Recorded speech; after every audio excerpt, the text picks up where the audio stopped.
एक बार की बात है, यमुना पार एक गांव था। वहां बाबूलाल नाम का एक गांव वाला रहता था। फिर एक दिन उसकी शादी सुनीता से होती है। बाबूलाल बहुत खुश था क्योंकि उसे दहेज में मोटरसाइकिल मिलती है। वाह वाह, मेरी तो लॉटरी लग गई। अरे नहीं नहीं, मोटरसाइकिल मिल गई। मेरे खड़ूस बाप ने तो मुझे दिलवाई नहीं। अरे कम से कम मेरे ससुर ने तो मेरे दिल की आवाज सुन ली। अरे वाह वाह, ससुर जी आपकी जय हो जय हो। फिर सुनीता उसे खिड़की पर खड़ी देख रही होती है। अजी, रात के 12 बज गए हैं, अब अंदर भी आ जाइए। मोटरसाइकिल को ही चमकाते रहेंगे या मेरी तरफ भी ध्यान देंगे? आज हमारी शादी की पहली रात है जी, अंदर आइए ना, मैं कब से आपका इंतजार कर रही हूँ। हाँ हाँ भाग्यवान, अरे अभी आया। बाबूलाल बहुत खुश था, लेकिन उसे क्या पता था कि उस रात उसकी जिंदगी बदलने वाली है। फिर बाबूलाल घर के अंदर चला जाता है। वहीं पास के जंगल से एक तांत्रिक गुजर रहा होता है। उसके हाथ में एक लोटा होता है। उस लोटे के अंदर उसने एक चुड़ैल को पिछले 20 सालों से कैद किया होता है। तभी उस तांत्रिक का पैर एक पत्थर से टकराता है और वो लोटा उसके हाथ से नीचे गिर जाता है और टूट जाता है। तभी वो चुड़ैल आजाद हो जाती है। अरे नहीं, यह मैंने क्या कर दिया? हे भगवान, अब क्या होगा? तभी वो तांत्रिक डर के मारे वहां से भाग जाता है। आखिरकार मैं आजाद हो ही गई।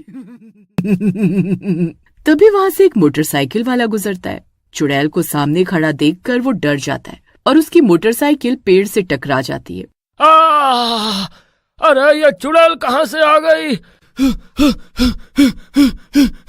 उस चुड़ैल को देखकर वो गांव वाला अपनी मोटरसाइकिल वहीं छोड़कर भाग जाता है। अरे रुक, भागता कहाँ है? मुझे बहुत प्यास लगी है। तेरा खून पीकर मैं अपनी प्यास बुझाऊंगी। रुक डरपोक। फिर वो गांव वाला भागता हुआ जंगल की ओर चला जाता है। अरे ये भी गया। मुझे बहुत प्यास लगी है, अब मैं अपनी प्यास कैसे बुझाऊं? तभी चुड़ैल को मोटरसाइकिल से गिरे हुए पेट्रोल की खुशबू आकर्षित करने लगती है। अरे वाह, कितनी प्यारी खुशबू है। ये क्या चीज है? फिर चुड़ैल नीचे मुंह करके जमीन पर पड़ा हुआ पेट्रोल चाटने लगती है। इसका स्वाद तो खून से भी अच्छा है। ये क्या चीज है? जो भी है बहुत बढ़िया है। फिर चुड़ैल मोटरसाइकिल की टंकी का पूरा पेट्रोल पी जाती है। मजा आ गया। फिर चुड़ैल और ज्यादा पेट्रोल की तलाश में गांव पहुंच जाती है। गांव में किसी के पास भी कार नहीं होती, बस कुछ चुनिंदा लोगों के पास मोटरसाइकिल होती है। फिर चुड़ैल की नजर बाबूलाल की नई नवेली मोटरसाइकिल पर पड़ती है। फिर वो उसकी मोटरसाइकिल के पास बैठ जाती है और मोटरसाइकिल का पेट्रोल पाइप निकालकर पेट्रोल पीने लगती है। मजा आ गया। फिर चुड़ैल पूरी पेट्रोल की टंकी खत्म करके वहां से आगे बढ़ जाती है। वहीं बाबूलाल अपनी पत्नी के साथ कमरे में बैठा होता है। दहेज में मोटरसाइकिल मिलने की खुशी में वो फूला नहीं समा रहा होता। अरे सुनीता, आज मैं बहुत खुश हूँ। मेरे प्यारे ससुर जी ने मेरा बचपन का सपना पूरा कर दिया। वाह वाह। अजी, अब बस भी कीजिए, कितनी खुशी मनाएंगे। अरे सुनीता, मुझे रहा नहीं जा रहा। पता नहीं कब सुबह होगी और कब मैं मोटरसाइकिल को पूरे गांव में घुमाऊंगा। अजी, सुबह होने का इंतजार क्यों करना? अगर आप चाहो तो हम अभी घूमने जा सकते हैं। चलिए एक चक्कर लगा कर आते। वाह वाह, अरे तुमने तो मेरी मुंह की बात छीन ली। चलो जल्दी चलो। फिर बाबूलाल और सुनीता खुशी खुशी घर से निकलते हैं और मोटरसाइकिल पर बैठकर गांव में घूमने निकल पड़ते हैं। लेकिन कुछ दूर जाते ही मोटरसाइकिल झटके मारने लगती है। अरे अरे, ये क्या हो गया? ये झटके क्यों मार रही है?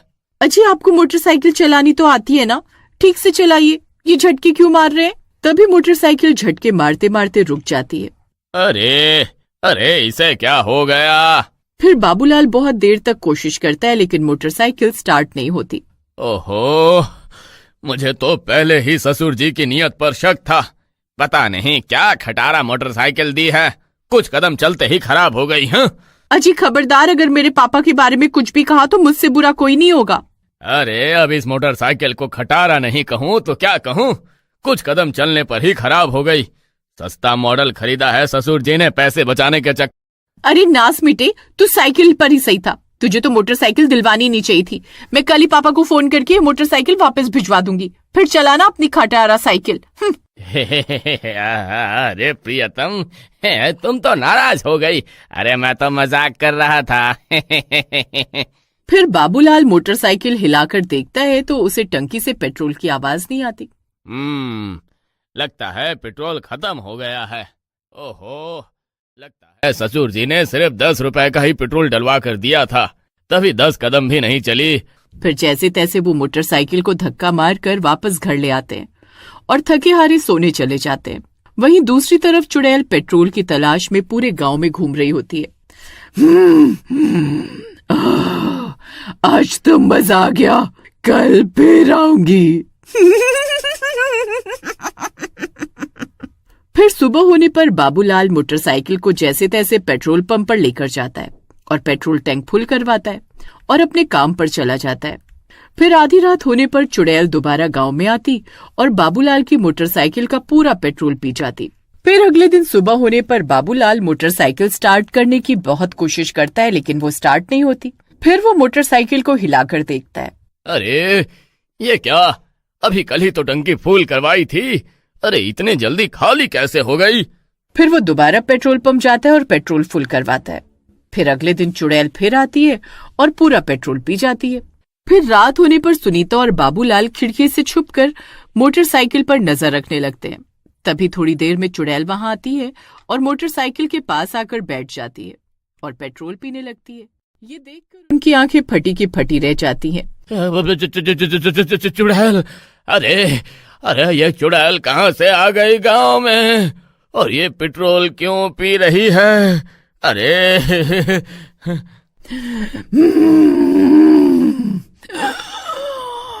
मजा आ गया। फिर चुड़ैल पूरी टंकी खाली करके वहां से चली जाती है। फिर उसके जाने के बाद बाबूलाल भागकर वहां जाता है। अरे चुड़ैल, तेरा नाश मिटे। अरे मेरा पूरा पेट्रोल पी गई।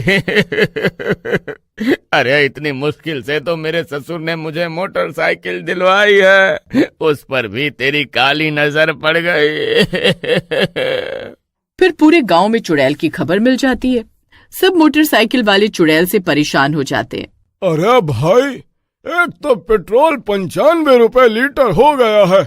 सरकार इतना महंगा पेट्रोल बेचकर हम गरीबों का खून पी रही है, और ये चुड़ैल हमारा पेट्रोल पी रही है। अरे भाई, मैं तो कहता हूँ मोटरसाइकिल में पेट्रोल डलवाना बंद कर देते हैं। जब उसे पेट्रोल नहीं मिलेगा तो अपने आप गांव छोड़कर चली जाएगी। हाँ, तुम सही कहते हो भाई। आज के बाद कोई भी मोटरसाइकिल में पेट्रोल नहीं डलवाएगा। फिर रात होने पर चुड़ैल वापस गांव में आती है। सब गांव वाले छुप छुप कर चुड़ैल को देख रहे होते हैं। फिर चुड़ैल बारी बारी से हर मोटरसाइकिल के पास जाती और पेट्रोल पीने की कोशिश करती, लेकिन किसी भी मोटरसाइकिल में पेट्रोल न होने की वजह से उससे गुस्सा आ जाता है। फिर वो गांव वालों का दरवाजा खटखटाने लगती है। ए गांव वालों, खोलो दरवाजा, अब मैं तुम्हारा खून पीकर अपनी प्यास बुझाऊंगी। अरे अरे मर गए रे। अरे ये दाव तो हम पर ही उल्टा पड़ गया रे। अरे अब ये नास मिट्टी चुड़ैल तो पेट्रोल की जगह खून पीने की बात कर रही है। अरे अब क्या होगा? अजी आप घबराइए नहीं, मेरे पास एक तरकीब है। फिर सुनीता खिड़की पर जाती है और चुड़ैल से माफी मांगती है। चुड़ैल जी, हमें माफ कर दो, आप आज वापस चली जाओ, कल आपको पेट्रोल मिल जाएगा। ठीक है, मैं जा रही हूँ, लेकिन मैं कल फिर आऊंगी। हे भगवान, अरे अरे ये किस मुसीबत में फंस गए हम। आने दो इस चुड़ैल को, कल दोबारा इसे मजा मैं चखाऊंगी। फिर अगले दिन सुनीता मोटरसाइकिल की टंकी में गंगा जल भर देती है और वो दोनों चुड़ैल के आने का इंतजार करने लगते हैं। फिर आधी रात होते ही चुड़ैल दोबारा पेट्रोल पीने आ जाती है। अच्छा हुआ तू आ गई चुड़ैल, अब तुझे मजा आ जाएगा। फिर चुड़ैल पेट्रोल समझकर गंगा जल पी जाती है। गंगा जल पीते ही उसकी हालत खराब हो जाती है और वो तड़पने लगती है। अरे कमबख्त, तो ये क्या पिला दिया मुझे? ये पेट्रोल नहीं, गंगा जल था। गंगा जल? अरे नहीं। चलो, अब तुम्हारी मुक्ति का समय आ गया है। फिर चुड़ैल जलकर राख हो जाती है और उसे मुक्ति मिल जाती है।